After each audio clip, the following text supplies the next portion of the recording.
Hello, my name is Matthias and welcome to the FPL Scope and my team selection video for Game Week 28, where first of all, we're going to take a look at my Game Week 27 score, then we're going to take a look at my free hit draft for Game 27 and see how that did comparatively. Then I'm going to present a free hit draft for Game 28, and then finally I'm going to give you my plans for this upcoming game week, which is kind of a tricky one going into Game Week 28, which is right before the blank game week in Game Week 29, and several important game weeks after that where I will be using a lot of chips, personally at least. So yeah, let's go on with Game 27, which was not the best game week, not the worst game week. Got a small red arrow down from 165k down to 185k. Not the worst thing in the world with the 53 points and 0 transfers made. At least I didn't use a transfer to go down in rank. When it comes to my team, I had a couple clean sheets from Trent Alexander-Arnold and Gabriel Magalhaes against Newcastle and Nottingham Forest respectively. Munoz did not keep a clean sheet against Aston Villa despite Palace beating them 4-1 in a huge result for Crystal Palace, but at least he got an assist on top of his usual yellow card because he is a bit of a yellow card magnet, Munoz.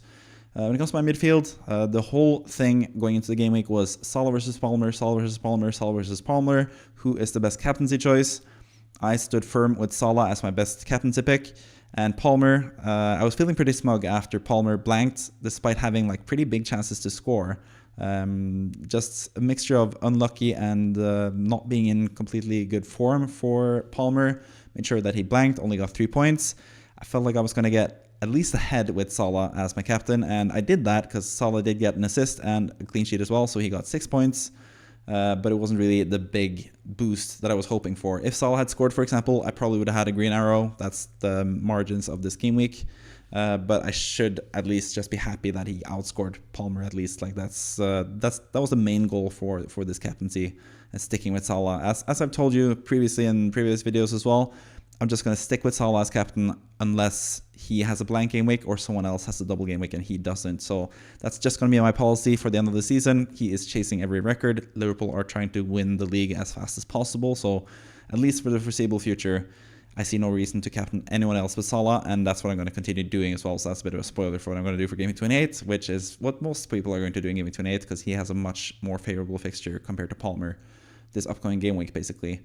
And Wemo got 5 points, got an assist in his game, and Kluivert got 10 points in his, scored a beautiful goal, managed to get 3 bonus points as well. Really nice to see from Kluivert. Dango, however, got potentially his last starting game as a center forward for Bournemouth because Evan Nilsson is now back. He scored in the cup.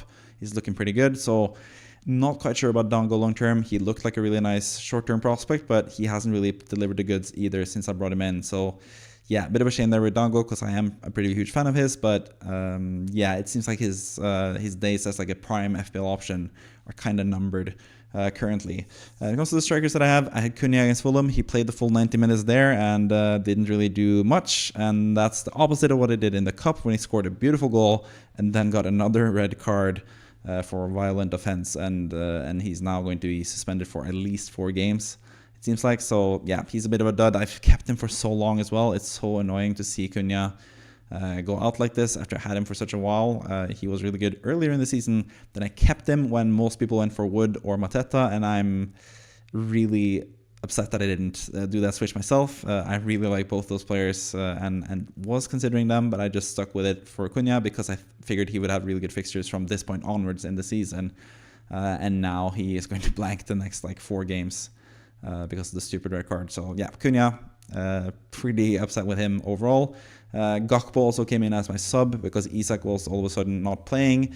I wasn't one of the lucky ones that got Rodgers or Kluivert or someone like that as a substitute. I got Gakpo, who got a couple minutes for Liverpool in their game. Didn't really do much, didn't score, and now he's out injured as well, it seems like. So yeah, not the best when it comes to the strikers. Isak also obviously was not ready to play this past game week. Will he be ready for the next game week? I don't know. So going forward, there's going to be a lot of problems, and that's a bit of a double meaning there, I guess, with all my forwards struggling with health and other issues like Cunha, for example. But yeah, also on my bench, Fabianski, as always, he's also just benched for West Ham, not going to play. I was hoping that he would play for West Ham, but he didn't. So I did actually try to start him, but Kepa was the one that I had to get the points from instead, and he got 1 point, so that didn't really help me at all either. Mikolenko with 6 points on my bench. Not really too upset because I had Munoz in a 4-1 win against Aston Villa, and both Gabriel and Trent kept the clean sheet as well. And I was never going to bench Dango when he had that chance to be a striker either. So yeah, I feel pretty good about Mykolenko being where he is on the bench. He usually gets points on my bench. That has been like the story of the season, and he continues to do that every single game week, it seems like. But yeah, 6 points from him, 2 points from Castagna, conceded goals, and didn't really do much in my team. So yeah, overall 53 points, down 20k, just about. 185k overall rank is like not the best, not the worst. I guess I have a lot of chips remaining, so it just depends on how I use my chips for the rest of the season. That is going to define how well I do. I still feel like top 10k is potentially, it seems a bit out of reach, honestly. But top 50k, I would be happy with that as well, even though top 10k is usually my goal. That's what I reached last season when I got 8,812. Can't remember exactly where I was at this point of the season, but I think it was a bit better than 185k. So yeah, not the best season, but it could still be salvaged because there are a lot of important game weeks coming up. And there are going to be people behind me in the standings right now that are going to end up in the top 10k. I'm pretty sure of it. So maybe I could be one of those guys, but we'll see what happens in the future. But yeah, 53 points from my GW27 score with my own team. Let's see what my free hit drafts did comparatively and see if it outscored my team. And spoilers, it did. 67 points in total for my free team in GW27. Pretty happy with that, especially with most people or most players actually returning, apart from Palmer, Marmoush, and Cunha, which I'm going to get to. In goal, I had Jurgensen for Chelsea. Kind of annoying. Again, I had Sanchez for the entirety of the season, and he lost his place. And now Chelsea have, they got a clean sheet now against Leicester, and now they're going to face Southampton as well. Or a clean sheet against Southampton, and now they're going to face Leicester as well, which is one of the worst offensive teams in the league. So kind of annoying that I didn't get to have Sanchez for these games, and kind of annoying that Sanchez was just a terrible goalkeeper for me most of the season. He's like a big reason why I'm not at the rank that I currently want to be at, because yeah, I chose him over Cells in Game Week 6, but I've mentioned that so many times now that I'm not going to go through that again, especially now when I'm talking about the free hit draft in Game Week 27. But Jurgensen at least got 6 points, not for me, but for the free hit draft, which is nice for anyone of you that went for him for some reason. In defense, Trent, just like in my own team, he was here in the free draft as well, got 6 points. Wan-Bissaka with 7 points. He has delivered the goods lately, and he's looking like a really nice option in FPL. 7 points. He was my favorite differential in defense for good reason, because he got the most points in defense as well, out of the players that I selected at least. Colwell got a lot of more points, but I didn't really expect him to score either. You can't really expect him to score, but he did. But anyways, Munoz as well. Pretty happy with him. He's a threat to both get attacking points and clean sheets, and he got the assists this time around with 4 points, like I mentioned previously. Salah and Palmer, I went through it with my own team. Don't really have to talk more about them in this section. Bowen with 6 points as my favorite differential in midfield. I did sort of expect more from him against Leicester, but he did almost score a goal, basically. A bit of a shame for anyone that went for Bowen that he didn't get the goal credited to him, but it was an own goal, to be fair, through the rules that are made, but it was really close to being like a goal as well, and it was basically his. Like, he forced the goal pretty much. So yeah, Bowen looking really good, both as a player and in FPL, and I stand by that pick as one of my favorite differentials. But he has been it has been a bit of a letdown against Leicester this season. He had so many chances in the first game against Leicester this season and blanked, and then he had like almost a goal in this game and only got an assist for it with 6 points. So yeah, could have had a lot more points against Leicester this season, Bowen. Neto could get a lot more points against Leicester next game week. He did get a lot of points against Southampton, 11 points, 1 goal, 1 assist. He sort of took the brunt of the points there from Palmer in that 4-0 win, where Palmer had a lot of chances as well, but Neto took his chance better than Palmer took his, and he got 11 points from it, Neto. So yeah, another player that I did mention as one that I liked short term, especially playing in that like sort of number 9 position for Chelsea now with Nicholas Jackson out injured. So yeah, 11 points from Neto, really nice to see from him. Mateta as well, another player getting points, 8 points from Mateta. He just keeps scoring points. He's just a magnificent striker. Also then sad to see him get injured in the cup game against Millwall, the terrible team. I have to say that as a West Ham fan, of course. But yeah, really nasty challenge by the goalkeeper there. And I hope Mateta's going to be back soon. He is at least posting stuff on Instagram and stuff. So it seems like he's going to be fine, at least. So yeah, really huge fan of Mateta. And he was like a given for this free drafts because they had a really good fixture and he delivered as he usually does, basically. Marmoush did not deliver against Spurs. That was just a 1-0 win for Manchester City. I think Marmouche is looking really tempting and good in terms of an FPL pick, but he has only scored in 1 game out of 5 so far. But he scored a hat-trick in that game and got 17 points, so that just tells you something about his potential at least, but he didn't really show it against Spurs, who are looking a bit better defensively now currently, so maybe not as good of a match as it usually was previously in the season. Spurs were kind of getting back into the groove of things, sort of, but yeah. Cunha with the 2 points already mentioned against Fulham, didn't really manage to do anything there in that game. Had some decent-ish chances, I guess, but didn't really convert anything there. Also went with Jose Sas, my backup goalkeeper, just as a cheap guy playing as Fulham at home, I guess. And Wem on the bench in this team. He got the assist and was decent. And then my second bench player was Dorgu from Manchester United, who had the game from hell, scoring an own goal, getting a red card for Manchester United. Luckily for him and Manchester United, they managed to get the win against Ipswich, but for Dorgu, yeah, not the best match, to say the least. So I'm happy that all 3 of Trent, Wan-Bissaka, and Munoz all played. So Dorgu didn't come in and ruin the score for the free hit draft. And then Scarles, the final defender substitute there, he got 6 points, clean sheet for West Ham. So he's looking pretty good. He's looking pretty cheap, and someone that I'm going to consider going forward if he continues playing for West Ham, because he's looking really good at Scarles. And got 6 points this game week as well. So overall, through the season, I've made a free hit draft every single game week from game week 1 through game week 27. And through those game weeks, I have accumulated 1,881 points in total from the free hit drafts, which would have been around 42k overall, which is where I would like to be personally with my own team. That's like a pretty nice rank for where I would be, or where I would want to be with my own team. But as a free hit team, probably should have been a bit better, especially seeing as like not many, like there has been used some, like I think a lot of people have used triple captain and assistant manager, to be fair, which you can't really do with the free drafts. That's the one big drawback with the free draft. But the one big thing you get as an advantage compared to everyone else playing the game the normal way is the fact that you have unlimited transfers basically. So yeah, probably should be a bit better, but 42k is not too bad either. It is pretty difficult to choose free hit teams every single game week, and that's why I say all the time that don't really waste your free hit chip on a single game week where there's no doubles or blanks, because you can't really know what's going to happen in most games. It's not always so easy to predict what's going to happen. But yeah, overall 67 points, a game week rank of around 2 million, which is okay. That's if you get game week rank 2 million just throughout the course of the season, you're going to finish well inside the top 10k, I think. So yeah, that's a pretty good game week for a free draft in my opinion. Let's see if we can do the same or better in game week 28, because I have a free draft for you for in game week 28 as well.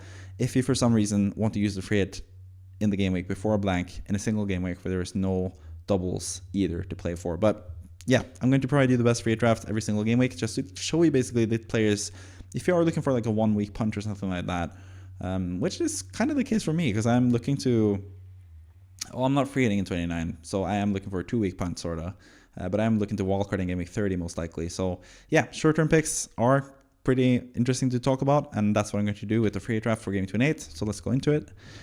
So this is currently the team that I'm looking at for game 28 as the best possible team, and I'm going to start in goal. And it's basically, I just felt like I needed to pick him after the performance he had in the Champions League. I just have to talk about that. Alisson was like the main reason the Liverpool aren't down 3-0 already in the Champions League round of 16 against PSG, because Alisson had so many fantastic saves. So I figured I should just give him some props by selecting him in the free draft. And not only that, he plays Southampton at home, so it is a good game. Apart from Trent Alexander-Arnold and Salah, who are also obviously in the team, I couldn't really figure out any other Liverpool player that would be like super enticing for me.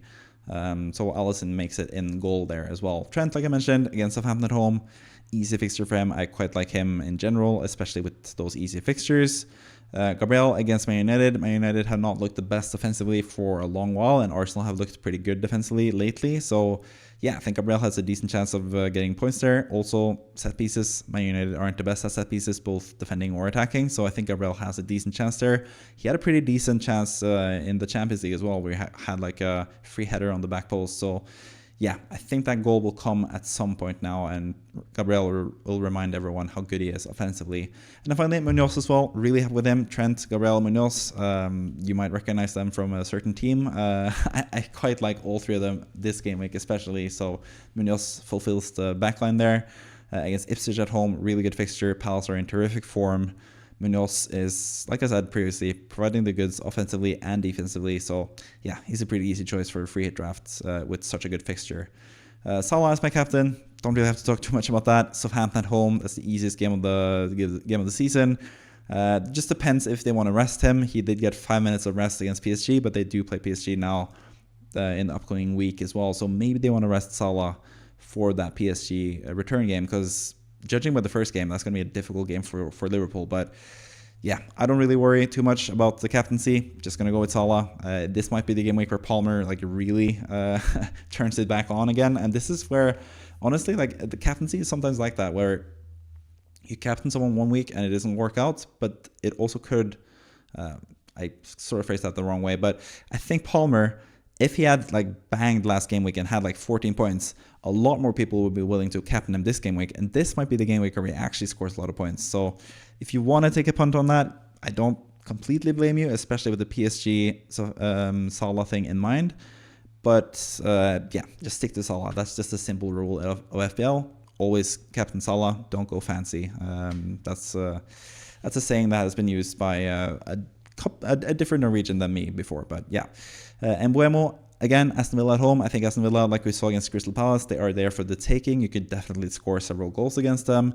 So I quite like Brentford's chances at home. They've been really good at home all season, and Mbuemo's been really good all season as well. So I think that's a really good fixture for him. Bowen, I'm just going to put faith in Bowen still as well. I think he's in really good form. West Ham beat Newcastle away 2-0, so why couldn't they do it at home with a better manager?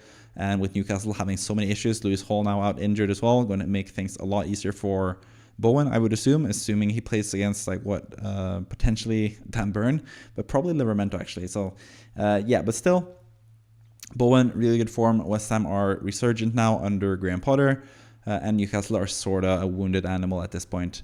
Also looking ahead to the League Cup finals. I think this could actually be like a pretty decent game for West Ham all around, pretty much. Then we have Pedro Neto again. I mentioned him in Game Week 27 draft. I quite like him this game week as well for Leicester at home. He's just in a really good form, really good shape now. And Chelsea scored 4 goals last time around, so he could do the same thing again. Then up front, we have Marmoush and Wissa. Marmoush, just going to keep putting faith in him. Nottingham Forest, it is usually a tough game against Nottingham Forest away, but City beat them 3-0 at home when they were in the worst spell of the season. So I think this is a game that suits Man City, and I think you should go for a Man City asset, but I don't feel quite confident enough to go with someone like Haaland because he's like twice the price of Marmoush. But I think Marmoush, for his price, for his set-piece taking abilities and all that stuff, I think it's a pretty good option this game week. Wissa as well, Aston Villa, really easy to score against. They are also kind of preoccupied with the Champions League game against Club Brugge. They beat them 3-1 in the first game, but it was quite a tight game. So they're not completely scot-free when it comes to Champions League anyway. So I feel like Wissa can take advantage of that alongside Mbuemo. Those two guys often combine to score goals for Brentford as well. On the bench, Areola against Newcastle, just as like a cheap goalkeeper really, because Alisson's going to play, most likely, we assume. Maybe they rest him and play Kelleher after that performance against PSG, but regardless, we have Areola to come in if Alisson for some reason is benched. We also have Beto from Everton, who's just in really good form, has been like firing on all cylinders under David Moyes, and Everton are looking really good and playing against Wolverhampton without Matheus Cunha, so I think Beto can have a really good game week as well this game week. He's also really cheap, so that also works in our favor. Cucurella against Leicester at home. Kind of wish that I had a place for a Chelsea defender in this team, but I don't really like to use more than 3 defenders usually. Could start Cucurella over someone like Marmoush, for example, or Bowen if you're not like feeling those guys too much. But yeah, Cucurella is a fantastic option anyway because he is the most consistent Chelsea player this season, and you would expect him to get a clean sheet against Leicester. And then Scarles again gets renewed trust in this team as the final bench option against Newcastle at home. Again, just a cheap guy to make sure that you're able to fit in all these other quite expensive guys in the team, pretty much. So yeah. So out of these players, I have 6 out of 15 currently in my squad, but maybe I can add 1 or potentially 2 as well for Game Week 28. In my current plans for Game Week 28. So let's look ahead to my plans in Game Week 28 and finish off the video in style, pretty much. So these are my Game Week 28 plans as it stands, or my Game Week 28 team as it stands. In goal, I have Kepa against Spurs away. Not ideal, not the worst. don't really care. It's a goalkeeper. Going to get you at most like 6 points usually anyways. So yeah, let's just go for it. Even though Rizabalaga has not been the best goalkeeper for me since I brought him in game week 26 or whatever. Hasn't kept a clean sheet yet. The backline, Trent, Gabriel, Munoz, I just talked about them in the free hit draft for game 28. Those are my three favorite defenders. Same can be said about Salah, Palmer, and Mbeumo. Those are three of my favorite midfielders as well. Kluivert and Dango against Spurs. I don't really have any issue with those two guys either. I don't think Dango will play up front. Maybe Evan Nelson is not quite ready to start. He did start in the cup though. But yeah, I think Dango has like a decent chance of playing on the left. Maybe he plays the full game. Maybe he starts on like one of the wings and then moves forward to the forward position as well. Could be the case. So I don't really mind too much having both Kluivert and Dango, but it could also be better than those guys as well. And then we come to the forward line as well, which is going to be the massive issue sort of for my team. So first and foremost, both Isak and Gakpo are sort of, they're not secure to play at all. Gakpo was not part of the squad for Liverpool in the Champions League game against PSG. That makes me feel like he's not going to play. But I don't really mind if Gakpo doesn't play and I get Mykolenko in off the bench. Like, that's not the worst replacement. Then at the same time, I also have Isak, who is like a slight doubt. Who knows if he's going to be ready for the cup final or not. Has a really favorable fixture against West Ham, which is a team that usually scores against. But who knows if he's going to be risked for this game when they have that huge cup final coming up pretty soon in the League Cup, where they really want to avenge that loss to Man United and be the champions finally in that cup. So yeah, I don't really feel confident in any of my forwards starting. Obviously not Cunha, because he is suspended for now. So I feel like I sort of need to do an attacking move most likely, unless I get reassurances that either Isak or Gakpo will play. Doesn't really seem likely with Gakpo currently, but Isak could still have some news before the deadline that he's going to play for sure or something like that. But we can't really trust Eddie Howe either, because we did think Isak was going to play for sure last game week. So yeah, not quite sure. I might do a free transfer. I have two options basically. The two strikers that I mentioned in the free hit draft for game 28, they also work out with a fixture in game 29 before I walk out in game 30. And I'm talking about Marmoush and Wissa, obviously. Marmoush, I think, is like better for the two game weeks, game 28 and game 29, but I think Wissa has a stronger fixture in game 28, and he has Bournemouth in game 29 as well, which is a fixture where he can't score as well. So I think Marmoush and Wissa are pretty similar, pretty close in terms of value. And I could also, like, if I buy Wissa for Cunha, I could start Gakpo and hope that he plays, and bench Dango, for example, who I'm not quite as confident in, so I could do that. But I also feel like taking a punt on Marmoush, and I feel like he has sort of the higher upside in a way, even though Villa just conceded 4 goals. So, but yeah, especially over the 2 games, I think Marmoush is just a better pick. I can still, if I do Gakpo to Marmoush now, I can still do Cunha to Haaland while selling Palmer and stuff for game 29. I can still manage to do that with all the free transfers that I have. 3 free transfers. I can sell Trent and Palmer and get enough funds to get Haaland in for Cunha on top of having Marmoush. But do I want to diversify and do Wissa now and then Haaland next game week? Maybe that's what I want to do. Maybe I want to just go and save my transfers and not do all those transfers of Trent and Palmer, or at least Palmer, and not get Haaland for game 29. But that would be risky when it comes to captaincy, because I don't really have any other super good options for that game week. So yeah, a lot of questions for me on what to do for game 28. I think currently, if I were to like select something right now, if the deadline was coming up in like 2 minutes, I probably would do Gakpo to Marmoush. I feel like I just have a good feeling about Marmoush. I feel like he has really high ceiling. I feel like he's also going to score more consistently as well. He's not going to be one of those guys like Ismail Assar who gets like 15 points and then 2 points, 2 points, 2 points, 2 points, 2 points. Marmoush has been so consistent in the past, and he has shown so much promise for Manchester City. And I feel pretty good about that game against Nottingham Forest, and I feel like it is kind of a surprise game. I don't feel like Forest have much of a chance in that game. You know, they have been so good at home this season. So yeah, I'm leaning towards Marmoush, but I might get my mind changed, especially if we get some news about Gakpo as well. If he's ready to play, then Southampton home would be a terrific fixture for him, obviously. But I just don't feel confident in him starting at all. So yeah, that's basically where I'm at with my team. I feel pretty good about it. I feel pretty good about my plans as well. I've looked a bit ahead of what I'm going to do, and most likely on a wildcard in Game Week 30. I might save it for Game Week 35, but I don't really, or Game Week 30, yeah, Game Week 35 and free hitting in Game Week 34. But honestly, I don't really see the appeal of it, because by Game Week 30, by the deadline for Game Week 30, we're going to know who's going to blank in Game Week 34, and we most likely then will know who doubles in 33. My voice is cracking there because I wasn't too sure about that. But I feel like we're going to get an inclination of who's going to double or not in Game Week 33 by the point that you can wildcard and set your team up for Game Week 30. So yeah, I don't really feel the need to wait for Game Week 35. It will be much easier to set up for Game Week 33 if I do wildcard in Game Week 30. We know at least the teams that could potentially double in 33, and that's better than nothing at least. So yeah, my current stance is wildcarding Game Week 30, assistant manager from 31 through 33. I'm hoping that I'm going to get like a super table bonus, double, 5 games with table bonus bonanza, potentially. That could happen with Crystal Palace if they have some results go against them and some other results going for them.